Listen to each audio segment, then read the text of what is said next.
എനിക്ക് ഡ്രൈവ് ചെയ്യാൻ സാധിക്കുന്നുണ്ട്. ഇതെങ്ങനെ ഇംഗ്ലീഷിൽ പറയാം? ഐ കുഡ് ഡ്രൈവോ എന്താ സാധിക്കുന്നുണ്ട്. I am able to drive. Very good. എനിക്ക് ഡ്രൈവ് ചെയ്യാൻ സാധിക്കുന്നില്ല. I am not able to drive. Okay, simple ആണ്. നെഗറ്റീവ് ആക്കണേ നോട്ട് ഇട്ടാൽ മതി. ഓക്കെ, എനിക്ക് ഡ്രൈവ് ചെയ്യാൻ സാധിക്കുന്നുണ്ടോ? Am I able to drive. Excellent. Yes. എനിക്ക് ഡ്രൈവ് ചെയ്യാൻ സാധിക്കുന്നില്ലേ? സാധിക്കുന്നില്ലേ? ആമിന്റെ പറയൂലേ. Aren't I able to drive? Aren't I able to drive? Okay, drive.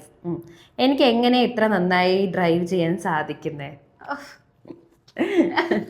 എനിക്ക് എങ്ങനെ ഇത്ര നന്നായിട്ട് How am I? അങ്ങനെ ചോദിക്കുമ്പം how I am വരരുത്, how am I വരണം. Okay, how am I able to drive so well? ഇത്ര നന്നായിട്ട്. ഓക്കെ, എനിക്ക് എന്തുകൊണ്ടാണ് ഇപ്പൊ ഡ്രൈവ് ചെയ്യാൻ സാധിക്കാത്തത്? Why am I not able to drive now? Okay, heavy ട്രാഫിക്കിലും എനിക്ക് ഡ്രൈവ് ചെയ്യാൻ സാധിച്ചു. ഇതെങ്ങനെ ഇംഗ്ലീഷിൽ പറയാന്നുള്ളത് നിങ്ങൾ താഴെ കമന്റ്